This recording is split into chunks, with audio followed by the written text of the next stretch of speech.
Morning peeps, good morning everyone, how's everyone doing? Hopefully you guys are all doing well. Don't forget, if you're new to the channel, like, share, subscribe. KSI versus Tommy Fury on the weekend. I'm not quite sure how many of you care about that, but I'm still going to mention it because your boy is hosting it. I head up today. I'm going to do the media workout or the open workout tomorrow. I then do the press conference on Thursday. I then do the weigh-ins on Friday, and then obviously I do the main event on Saturday. So very, very busy next few days. The green chair is going as well. So the media workout I'm hosting by myself. You know, like when I do the live watch-alongs or we do a live, it's exactly like that. So I'm going to be on the green chair. That someone's coming to collect the green chair in about an hour. They want me to host it from my green chair. And yeah, I'm going to be doing that by myself for 4 to 5 hours. It's a long time. It's a long time, but I think I can do it. We're going to speak to all the fighters. I think Conor McGregor's going to be there as well. I think Terence Crawford might be here. Obviously, we know the situation with Bomac, and Terence Crawford's in the country. Remember, Terence Crawford's a prime athlete, which is crazy, right? So I think he might be there as well. So look, it's going to be a bunch of athletes, me doing what I do. So if you guys can watch, please do support me, even if you don't really like the event. It would be much appreciated. It's going to be a crazy event. Now, I've seen like the guest list of people that are attending. It's just crazy. Yeah, I don't know how boxing, I'm not quite sure how boxing gets that kind of guest list. I mean, some Fury fights do, some AJ fights. So I guess, look, once the best fight the best, as we've seen in Vegas, the superstars do turn out. But yeah, the guest list is incredible. But yeah, the green chair is about to make its debut on Big Time TV, if you guys class it as Big Time TV. All right, let's see what there is to talk about today. Amanda Serrano. I want to show I can go 12 rounds, but with extra minute, it might not go 12. Yeah, Amanda Serrano is going to fight 12 threes. This isn't the first female fight to do it, but I guess since we've gone to 10 twos, we haven't gone really ever back to 12 threes. And Amanda Serrano being a big name, so it's quite big news. I don't like it, if I'm honest with you. I think 10 twos is perfect. I don't understand the want to go 12 threes. Like, why would you want to fight for longer? The argument is that if you do another minute in a round, you might get more knockouts.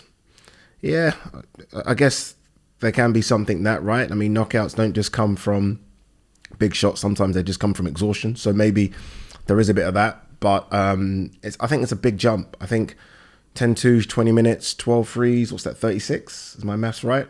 36? It's a big jump. It's a big jump. And I feel like you just get an action-packed...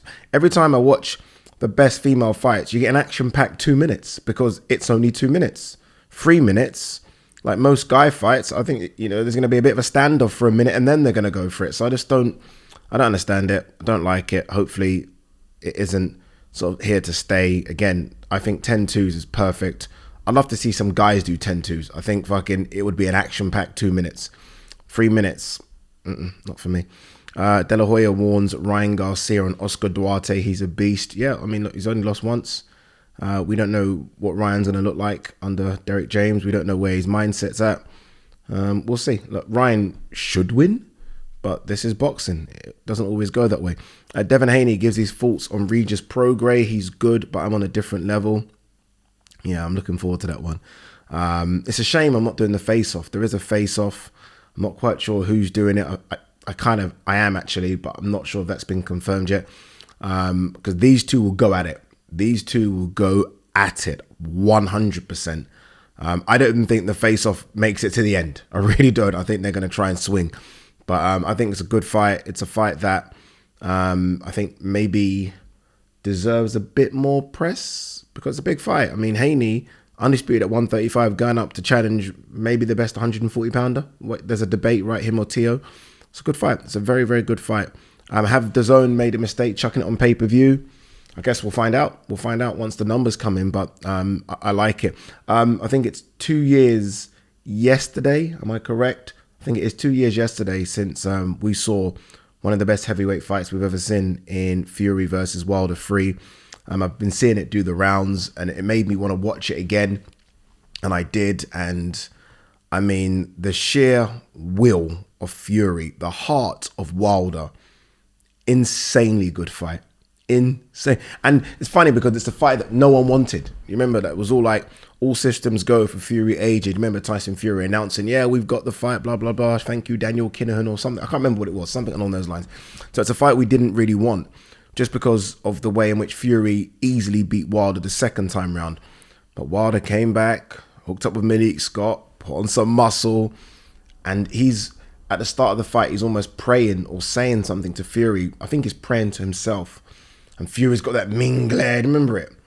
And incredible fight. Incredible spectacle. Both fighters going down multiple times.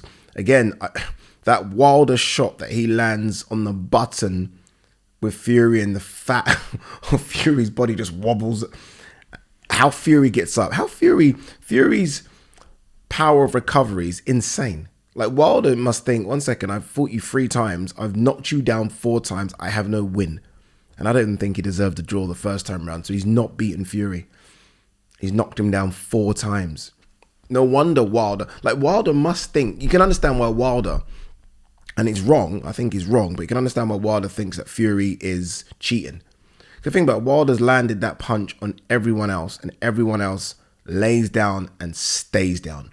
He must think, how the fuck is this guy always getting up? How is he always beating me? So you can understand from a perspective of Wilder, who thinks, you know, he's the best heavyweight of this era at least. He must just think this is just doesn't make any sense. But yeah, look, great fight. It's a shame what's happened since. More on Wilder's part. Fury's done whatever Fury's done. You know, whether we like it or not, I don't like it. He's had the mandatory against Dillian Whyte, Chisora voluntary, and he's about to make nearly $200 million, we're led to believe, for the Ngannou and Usyk fights, whereas Wilder has fought 1 round. Wilder's fought 1 round of boxing since that fight, and that was Helenius. It's not his fault it went 1 round, but the fact is it went 1 round. Because it goes 1 round, you should turn around quick, right? Turn around quick. 1 round of fight, okay, I'm good to go, guys, and like, let me have a little break with the family, chill out. Camp might have been hard. Let me go again immediately. It almost doesn't have to be big. It can be a bit like what AJ's done, right? I mean, it doesn't have to be marquee names. It doesn't have to be that. Just let me fight. I want to stay active. Wilder's 38, I think. Let's have a quick look. Wilder's 37. He's going to be 38 in a week. I don't know, man. Like, I know he's wanted the Andy Ruiz fight. He made a video pretty much saying that Andy Ruiz is ducking him or wanted too much money or whatever. He wanted the AJ fight. I get it, but okay, if those are not happening, what's going on? Like, what's happening? Do you know? So it's a shame. Like, you would think that Shelley Finkel, I think still his manager, would be just getting him fights. Just get him fights. Doesn't have to be, you know, we watched Wilder coming through. Wilder wasn't beating up names. It was almost like early Mike Tyson. We were just watching just to see Wilder knock people out. And that show can start again. I mean, all this waiting and waiting and waiting. Again, you look at what Fury's done and you look at what Wilder's done. It's incredible.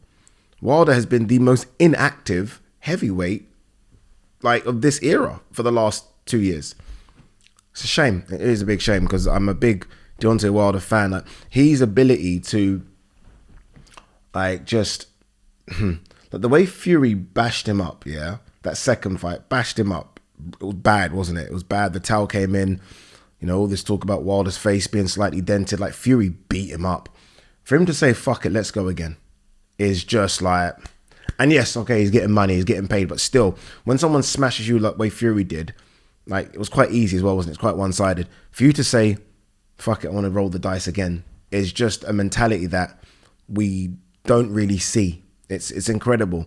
And I just want to see him fight again because I'm a massive, massive fan of Deontay Wilder. Whether it be AJ or anyone, I just want to see him fight again.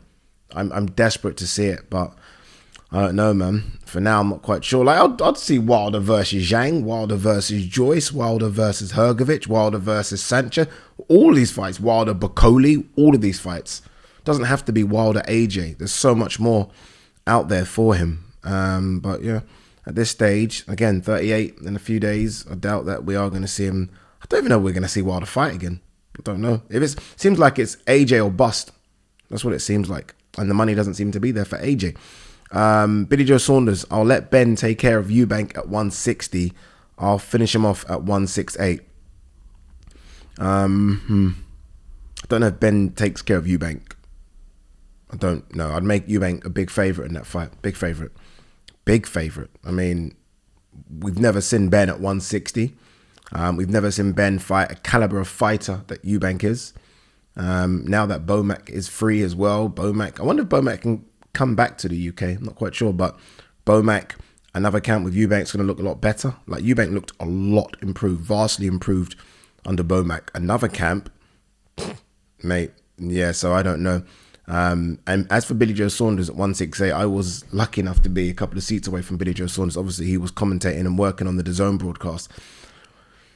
Yeah, let's just see him get to 168 first. Big guy, really big guy.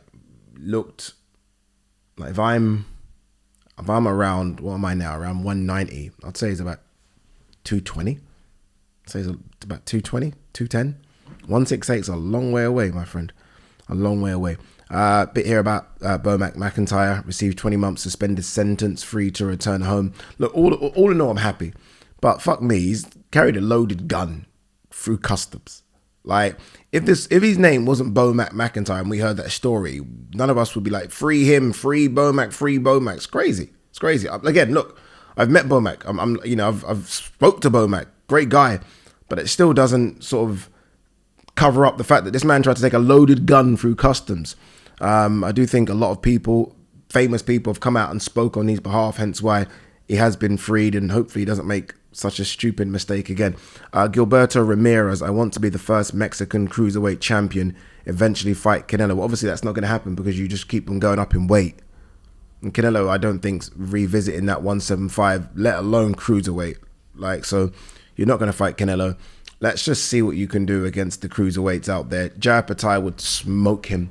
Too slow, Gilberto Ramirez. Like, I thought it was too slow at 175, especially when I saw him against Bivol. It's going to be far too slow at cruiserweight for some of the best guys. He might beat, the Chris Billum Smiths out there and the other the other cruiserweights. But the best ones, and that's actually, might even be a bit harsh on Chris Billum Smith, actually. Like, we'll see what Gilberto Ramirez can do. But, yeah, beating Joe Smith, a blown up light heavyweight like himself, really, I don't give you any credit for it. Erickson Lubin, I can go toe-to-toe with whoever. No, you cannot. Bullshit. You can't do that. I was very disappointed with his performance. I thought he lost his fight. But look, he's a good fighter, but I don't know. I do think the Fundura fight has taken a lot out of him, like a lot. But credit to him. I think it's 2 wins or 3 wins since that fight. So yeah. Hearn on De La Hoya. There's loads of business we can do together. We're talking Munguia versus Ryder. Find that strange how it's Munguia Ryder and not Munguia Belanga. Munguia Belanga's the one, isn't it? Mexican, Puerto Rican. Maybe they just think they don't want to kind of, because I think Munguia beats Belanga. Maybe they feel like they've invested in Belanga. Let's not. Whereas John Ryder, I think we see will fucking fight anyone. Like, honestly, his stock's gone up. His stock's gone up because of how Jermell Charlo performed against Canelo and how he performed against Canelo. So you can sell it. You can sell that fight. It's an easy fight to sell. Ryder will have to get on these travels again, get out the passport, go to America. Munguia is obviously not coming here. So we'll see what Ryder can do. It'd be good to see him back in the ring again as well, and making some more money. Devin Haney isn't ruling out a return to lightweight. There's a lot of big fights at 135. There is big fights. Obviously, the biggest is Shakur Stevenson. When is Shakur fighting Santos? I feel like it's creeping up on us and we don't know.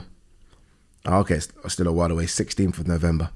Okay. Shakur looks like he might have an issue like Crawford did, where he just is not able to get the big ones for some reason. Whether that just be pricing himself out, that's not really like Crawford, but more promotional issues. He did say on this podcast I've been watching, or sit down I've been watching, that he has a year left with Top Rank and he's not reeing up. He's going to look at every single offer on the table. So he's going to be, I still don't know how big a draw he is, so I don't know his worth, but his worth is in the fact that he's unbeaten. Everyone thinks he's going to be the next superstar. And we'll see in terms of bums on seats or whether he can do pay-per-views. But I think there's going to be a bit of a bidding war for Shakur Stevenson. Everyone's going to want to get him. Obviously, the two big ones will be PBC and DAZN. So that's what PBC, apologies, and Matchroom. So we'll see. We'll see what happens with him. All right, is there anything else to talk about? I'm not quite sure there is. Okay, quick one here. Top rank Prez on Janibek. I think he's going to have to do it the Golovkin way. Yeah, it's the hard way. They almost felt like there was a bit more about Golovkin though. I don't know. I think Janibek, he disappointed a bit in the Denzel Bentley fight, won it. But when you said the Golovkin way, when Golovkin fought that kind of level of opponent, no disrespect to Bentley, I think Bentley's a very good fighter, but when he fought that level of opponent, Golovkin broke them in half. Chopped them.